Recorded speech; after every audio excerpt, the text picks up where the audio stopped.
Hi, I'm Urmi Desai, editor of MoveSmartly.com, and this is the Move Smartly Show. This week it's time for our regular feature. It's a consumer Q&A that we call The Situation. In it, I ask my co-host and colleague John Pasalis, president and broker of Realosophy Realty here in Toronto, about all of the questions we get from you about your buying, selling, and renting moves across the Toronto area. So you can send your questions about your own real estate moves for future episodes at askjohn at movesmartly.com or leave comments on our YouTube video just below it if you're catching us on the YouTube channel here today. If you find this show useful, please like, follow, subscribe, leave a positive review, and share with others so that they can benefit from this information. We're almost at 10,000 viewers or subscribers, I should say, on our YouTube channel for Move Smartly, and we'd love to hit that number soon. So thank you for all, as always, for your support. And now on to the show. Hi, John. Hello again. It's finally spring here in Toronto. Kind of. It's a very, very cold spring in Toronto. Very It's a chilly Canadian April for sure. spring, Canadian spring. Well, look, there's still a few little buds on the trees coming out. Not a lot because it's still quite cold. And I'm wondering if the same might be true for the market conditions, which so far have been very, very flat. Are Mm. you seeing any more interest in buyers, especially, or maybe sellers? Any more signs that activity might resume in the market? Yeah, some. I mean, we're getting more calls from buyers considering looking at jumping in slowly, but it's still a sluggish market. It's still quite slow, just statistically in terms of sales volumes. But again, some pockets are competitive, so it's a very confusing market for some buyers because and some sellers, they see the headlines, they think the market's terrible, it's tanking. But some urban areas are pretty competitive still, getting multiple offers. So it really just depends on where you're looking. I think whether you're buying or selling, you have to kind of know the local market dynamics. All right. Well, I think that's reflected in some of our questions today. So let's get started. Beautiful. Hi, John and Urmi. I'm wondering if you can give me some advice. I recently saw John on CBC saying that for some buyers, in spite of the uncertainty we're currently experiencing economically, it might be the right time for some to buy in what you called a Goldilocks moment. The market is not seeing majorly low prices, but not majorly high either. I'm wondering if I'm a buyer who fits this profile. Post divorce, I'm renting a home with my kids in their school district so as not to disrupt their schooling, as it's in a very good school district here in Oakville, and I want both to finish high school in this district over the next 5 to 7 years. Given the size of my home, my rent is pretty high, and I'm now seeing some homes come up for sale in the same subdivision for slightly lower prices that better fit my budget. For example, just a few doors down is a home that is detached, but not as updated as others that I'm considering making a bid on. Sorry, that I am considering making a bid on. Mhm. Should I go for it with a price slightly above asking, even if there ends up being multiple offers on the home? Signed, Concerned Dad. Interesting. So yeah, the Goldilocks moment is kind of funny because some I do a lot of these interviews sometimes, and sometimes the interviewer I feel sets up the answer. And in this case, they're basically asked me, they're like, do you think it's a Goldilocks moment in Toronto where the market's not too hot and not too cold? So they almost like set up, I feel like the quote that they want. I mean, and to some extent, it is a bit of a kind of not too hot, not too cold, like especially for low-rise homes. I mean, obviously, the market for 500 square foot condos is quite different. But for low-rise houses, it's been relatively balanced. Some areas are slower than others. Um, so it is kind of a balanced market. Now to answer the question, should they go for it? Should they go over asking? If there's competition or slightly over asking. I mean, like first things first. I mean, if you're buying a home for the long term, I mean, just buy a house. Like again, like we've talked about this on the show a lot. I'm not an advocate of timing the market. There are very few situations where I think you want to be more cautious about timing the market. And in particular, when we see these big turning points, the market turned in 2022, prices were skyrocketing. Like we were very cautious when we had clients about how the market was performing, things were turning. So those are the periods typically that you want to be very cautious about when things are turning rapidly. Now the market's pretty steady, prices are relatively stable. So if you're buying a home for the long term, I mean, again, I think it's fine to buy a low-rise home for the long term. Now, with respect to pricing, should you go over asking if there's multiple offers? Like the most important thing buyers need to be doing in this market, of course, is understanding what the home is actually worth, right? By looking, your agent should be doing comparables, looking at what it's worth, kind of giving you an opinion of value on the home. So is the home underpriced? You know, is it a home that's really worth 900 that's listed for 799 expecting to get multiples? Well, in that situation, even if you offer 100 over asking in a slow market, no, you're not an idiot. You're just paying market value, right? And again, I think this is where people get caught up with the emotions of overpaying and bidding wars. The key thing is you need to know what it's worth. But if it's a $900,000 home listed for 900, well, yeah, you don't want to go 50 over asking, right? And from my experience, most homes, I think people get caught up with they don't want to be part of a bidding war. They feel like the they're competing and they don't want to compete and they want more power and it's a sluggish market, so they want more leverage. Listen, I think at the end of the day, you have to ignore what the other bidders are. If you like the home, you bid on it at a price that you're happy with. You know what I mean?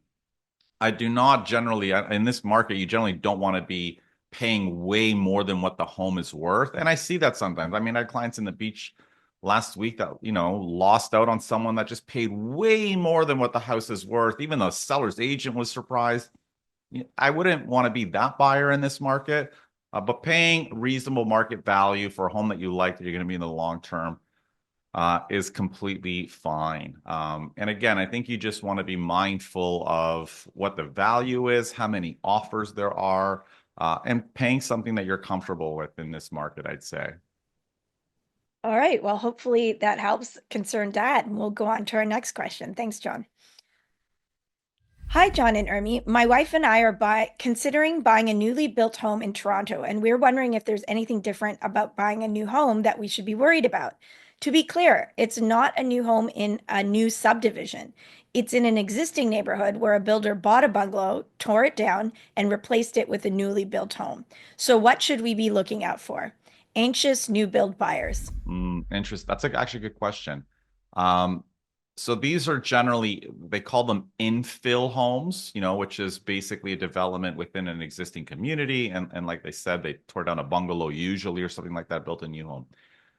And I'll say these homes fall into probably three categories, okay, that we need to be mindful of. The first is someone truly demolished the bungalow, built it ground up, new foundation, new everything. It is an entirely new home, right?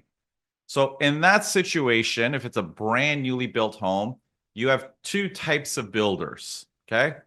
Builder one, in the first scenario, is someone who is a professional builder who gets what's called carry-on warranty, which is a warranty that's required for newly built homes.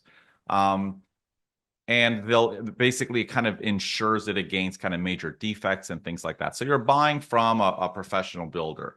The second type of builder is someone who says that they're living in the home and they sell it like a year after it's completed. So it's a new home, but by saying that they're living in it and saying it's their principal residence, the builder avoids tearing on warranty because you don't need it if you're building it for yourself.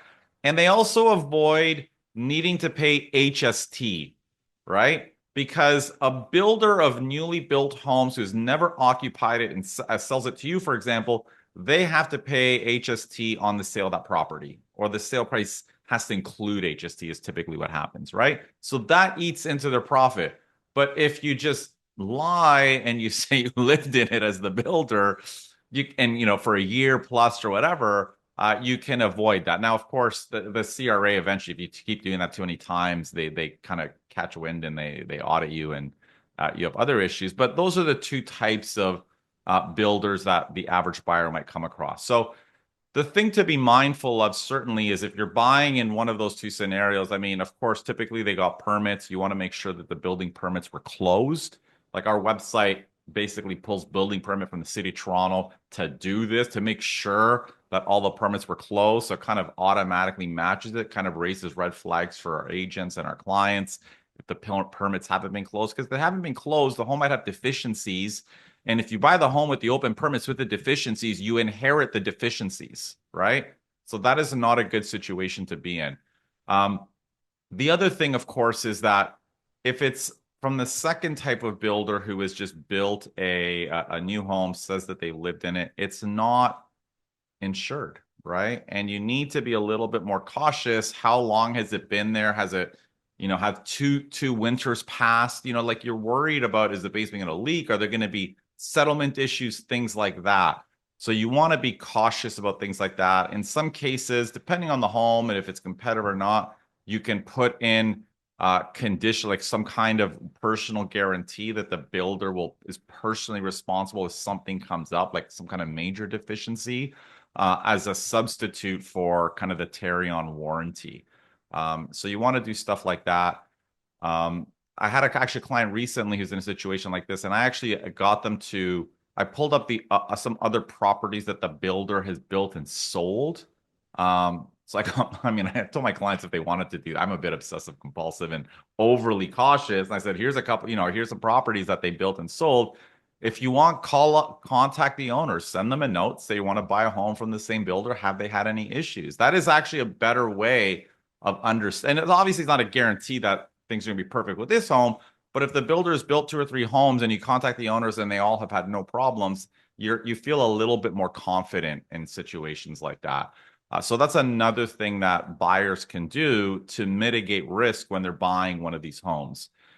Now, the last situation is kind of very similar to the second one, but what a lot of builders do in the Toronto area, rather than building new, which is like new foundations and all of that, even though the home looks new, it's technically classified as a renovation because they keep, I think it's like 3 of the foundation walls up. And then they basically build on top of that. So if you kind of keep a significant portion of the foundation of the original foundation and build up, it's not a new home anymore. It's considered a renovation. And builders will a lot of times do this. I'd say usually for one of 2 reasons. The first is it potentially allows them to avoid complying with like existing zoning bylaws and regulations, right? So, for example, if the existing home is closer to the property line than is currently allowed, right? If you demolish the foundation, then you have to build where the current bylaws require to build, which means you might have a smaller home. But if you keep the original structure, you don't have to worry about complying with the current setbacks. You can keep the walls as they are. So one reason a lot of times they do it is just to avoid needing to comply. Maybe it allows them to build a bigger home. The second is they don't have to worry about Tarion. They don't have to worry about HST because it's a renovation. It's not a new build, right? So it's kind of like a loophole around some of these tax policies. And again, I'm not a tax expert, but I'm pretty confident it hasn't changed and it's been like that for a while, where you can avoid those taxes as a builder, right? Which is why a lot of homes go that route. So similarly, if you're buying a home that has been in that situation, of course, you want to make sure that they've gotten their permits, that the permits have been closed, especially if they're doing structural things like underpinning the foundation. There's going to be a lot of structure, obviously, but you want to make sure that they've been closed. And then similarly, like in the previous example, I think it's good to pull up the history of what else the builder has done as much as you can. Obviously, there's different ways of doing that. It's not bulletproof, and then contacting previous owners to see if they've had issues with them because there are no guarantees. So, and again, in a situation like that, you can try to get the builder to personally guarantee certain things, like up until the first year, if there's any major leaks in the roof and things like that.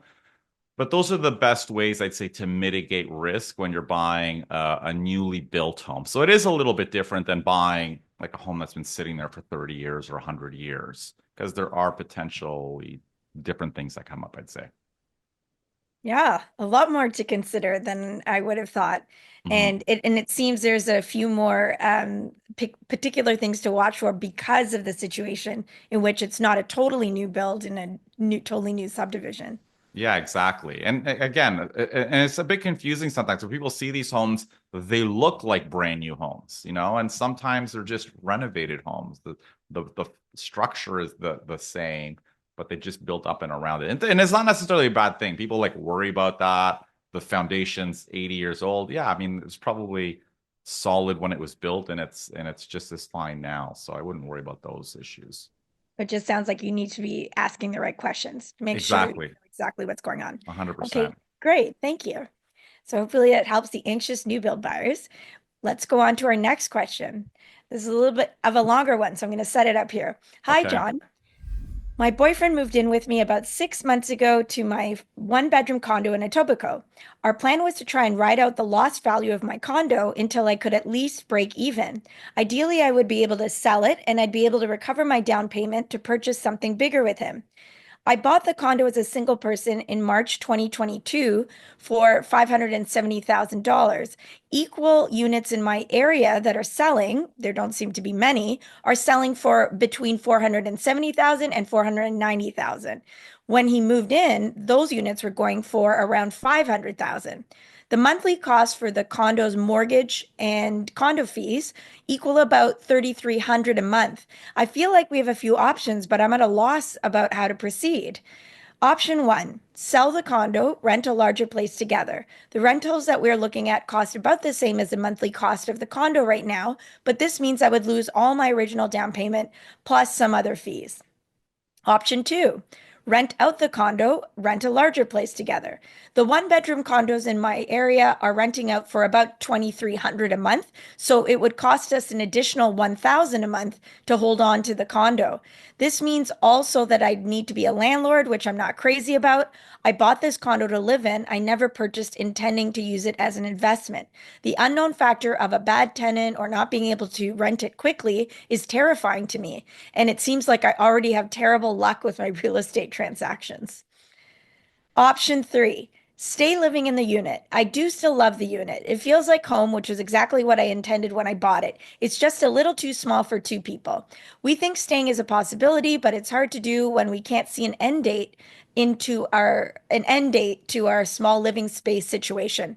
Also, I'm not sure if this is the riskiest of all options. Is the condo market going to continue to get worse before it gets better? I'm wondering if I should get the loss of my down payment over with now if a bigger drop is coming. Overall, I'm frustrated that everything I've worked so hard to save for my down payment seems to have evaporated. Is there any hope for someone who finally got into the condo market in the height of the bubble in 2022? Oh man. Thank you. Cramped girlfriend. Oh my gosh. I feel I think it's such a difficult position to be in.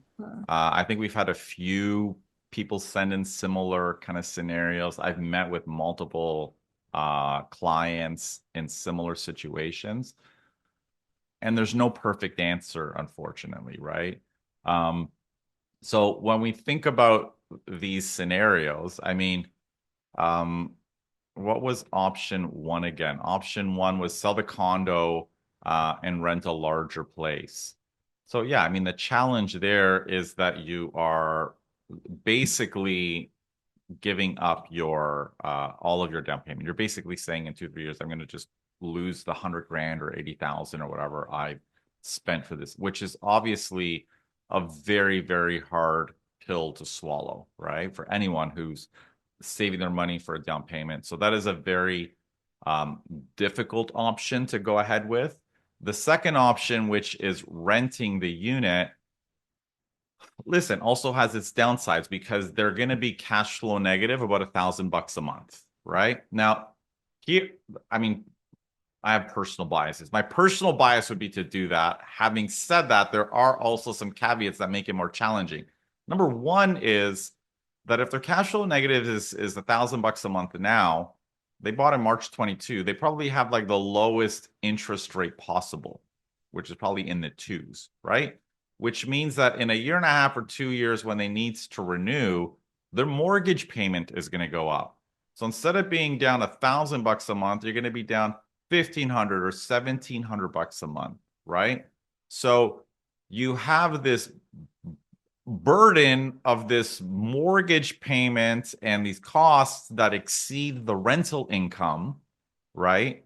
And how do you float that, and how long do you want to float that for over the next X number of years? And the challenging part, as this person said, we don't know if there's an end in sight or what's going to happen in the future. Like it looks like the market is going to be sluggish for a while.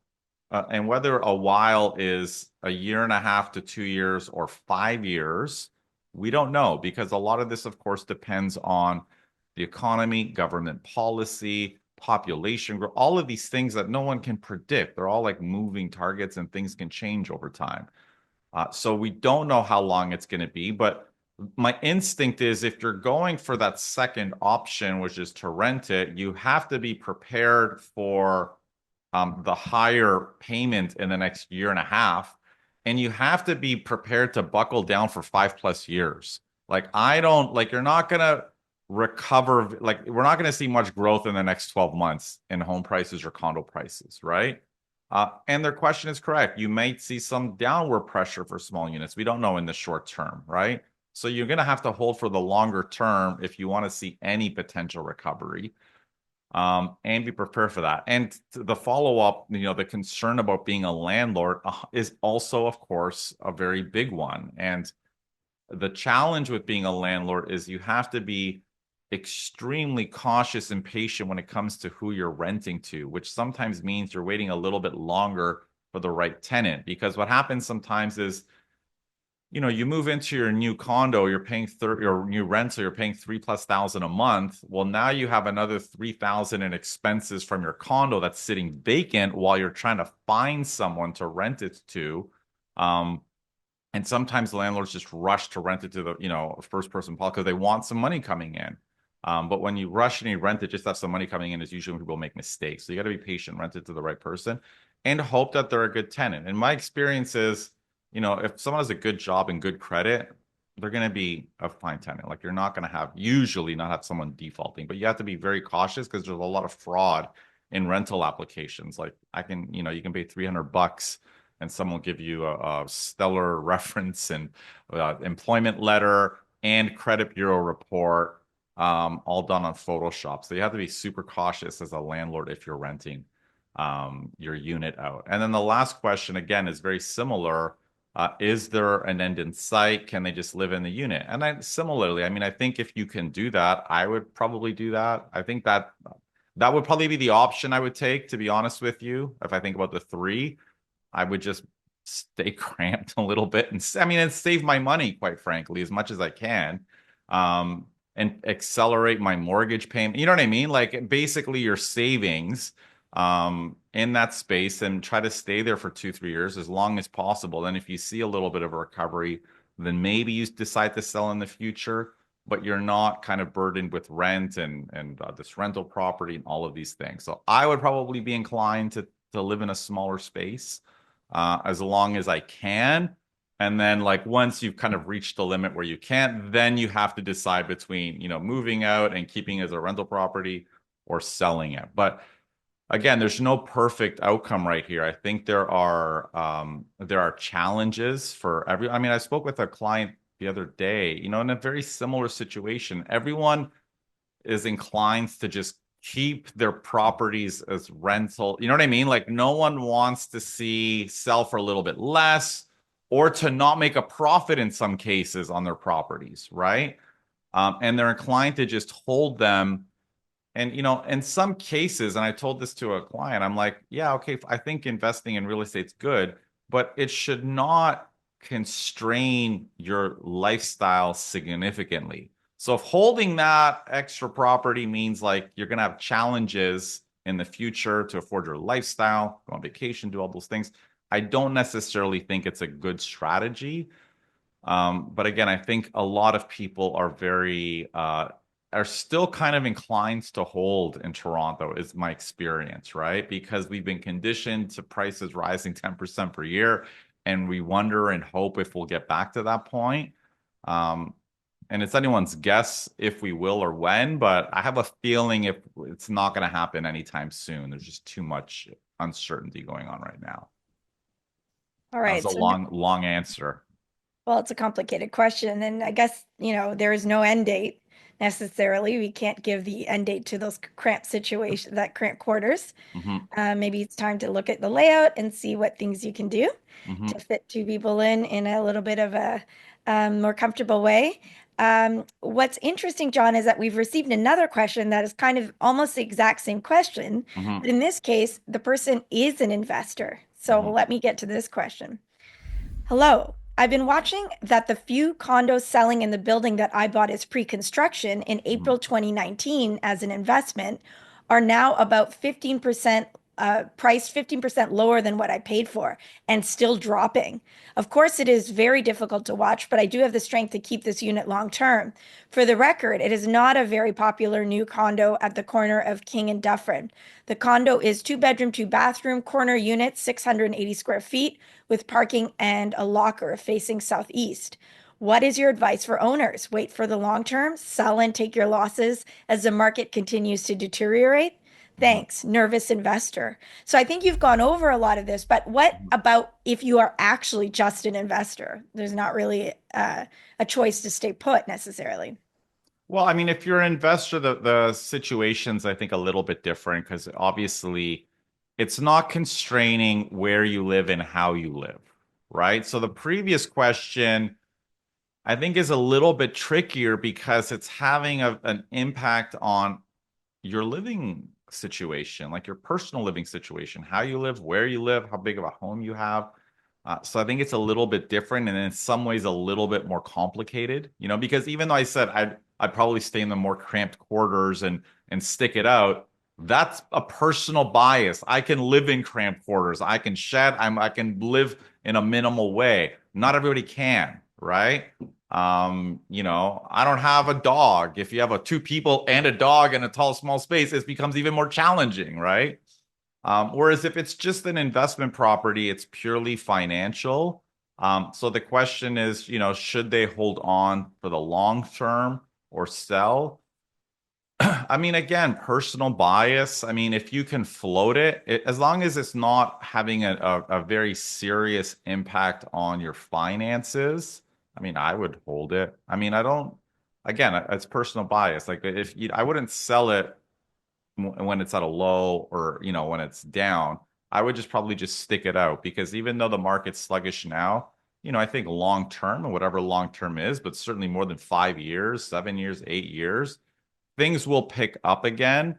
So I probably would be inclined. But again, it has to be, I think, an investment where you can comfortably hold it. Whatever that negative cash flow is, it's not having this massive impact. And I think this is the one mistake some people have. It's like they'll hold it, but it's costing them an extra $2,000 a month out of pocket. And it's a big drain on people's finances and lifestyle and all of these things in a situation like that, I don't know if I could do that or I would do that if it's really impacting me because you have to do that for the next 5 to 7 years, probably, for you to get any growth out of it. So, how I live over the next 5 to 7 years may matter to me more than losing 70 grand, which obviously losing 70 grand if I sell it today would suck, right? But I'm also buying a better life for the next 7 years, right? For 10 grand a month or 10 grand a year, for example, if my loss is 70,000. So there are different ways of approaching it, obviously. But again, I think half of this is personal finances as well, like people's individual finances and their capacity to carry it and what they value. So there are situations where I would do both, obviously. Like I said, sometimes I would sell it if I can't afford it, or if I can float it and it's not straining me that much, I'd probably just hang on to it. And I think that's to be clear, and I think that's how people should be buying investment properties. Like you should not be buying if it's a drain on your finances and lifestyle. I think at that point, buying investment properties is compromising your lifestyle. It's not a great investment for your retirement if it's having a negative impact on how you're going to live the next 10 years of your life. That's not a great investment. All right. And this person doesn't mention this anxious investor whether they actually have taken possession of the unit yet. Mm. Um, which brings me to my final observation that in this market, we're starting to see really different situations for different products emerging. The first question was about an established neighborhood in a great school area, Yeah. established detached subdivision, longstanding. Compare that to somebody wondering about a newly built house, Hmm. maybe in an existing neighborhood, but totally new. And now we're looking at different types of condos. We have some that are people have lived in, um, and then some are, they've bought it, and I don't even know if they've taken possession. I would think 2019, probably. Taking possession now, if not. Yeah, exactly. Yes. But it seems to me that there's a lot of different answers that you would give to that same question. Should I buy now or should I sell now? Yeah, definitely, Depending because on, the markets are behaving quite differently, right? And I did I talked about this on our live market update, and I posted a short reel on Instagram about this, where I looked at the market balance in sort of downtown Toronto by looking at something called the months of inventory, which basically says, okay, how many homes are for sale this right now, and how many have sold over the past 30 days? And it tells you how long it would take the market to clear if no other homes hit the market. So a balanced market, let's just say, is 4 or 5 months of inventory. Anything more than that is kind of a buyer's market, so it's very sluggish. Anything less than that is a seller's market, right? And I looked at it by house type, condos versus houses, and even with condos by unit size, right? Small condos under 500 square feet had 13 months of inventory, which is over a year, which is a very, very slow market. But increase that to like 900 to 1400 square feet, which is a size that owner occupiers would move into rather than investors. There were 6 months of inventory for condos, so very balanced. And then if you look at low-rise homes in the exact same area, right downtown, south of Bloor, from like roughly, Hyde Park-ish to the DVP, there's only 3.5 months of inventory. So far more, balance bordering on a seller's market. And in some areas, I have a client looking in central Toronto, there's like 2 months of inventory for like detached homes under 3 million. So it's a kind of a competitive market. So the dynamics are different. And again, I think the reason why low rise will probably be more resilient is because we're not building family sized homes. Like we're just not. And, there are fewer of them. There's more demand for them, of course, because we don't have 10, 15,000 of those scheduled to be completed next year. So the supply the way is a you little do bit for more constrained. condos. Yeah, like condos. Condos, we've been prioritizing micro condos. Everyone thought that that was a great way to build rentals. Now we have a lot of that stuff coming on the pipeline. We're not building family size housing. So this is largely why I'm sort of less concerned about sort of the low rise market. It'll probably be more resilient for those reasons. And not to say that it's going to boom, but probably be more stable. All right. Well, thank you, John. And for all of you interested in John's Insta and his Twitter, we have all those links in the show notes. Again, if you have your own question that you want us to consider for a future episode, email it to askjohn@movesmartly.com. Thank you, John, for all of your answers. And yeah, we invite everyone to come back in a month's time for this segment. And of course, next week we'll be back with our next Move Smartly episode.